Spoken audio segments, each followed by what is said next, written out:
ഗജരാജൻ, ഗുരുവായൂർ കേശവൻ. നമുക്ക് വീഡിയോയിലേക്ക് പോകാം.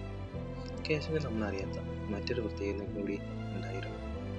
അതെന്താണെന്ന് ചോദിച്ചാൽ, ഭഗവാന്റെ തിടം പേറ്റേണ്ട സമയമായ തൻ്റെ പാപ്പാൻ പോലും അറിയാതെ തന്നെ തളച്ചിരുന്ന സ്ഥലത്തു നിന്നും എഴുന്നള്ളിപ്പ് സ്ഥലത്തേക്ക് കേശവൻ എത്തിയതായി പഴമക്കാർ പറഞ്ഞു കേട്ടിട്ടുണ്ട്. ഒരിക്കൽ തൻ്റെ പാപ്പാനോട് പിണങ്ങി പോകുമ്പോൾ ഒരിടവഴിയിൽ വെച്ച് അവനെതിരെ വന്ന കുട്ടികൾക്കായി വഴിമാറി കൊടുത്ത കഥയും ഇന്നും പ്രശസ്തമാണ്. ഇനി നമുക്ക് പറഞ്ഞു വന്ന കാര്യത്തിലേക്ക് കിടക്കാം.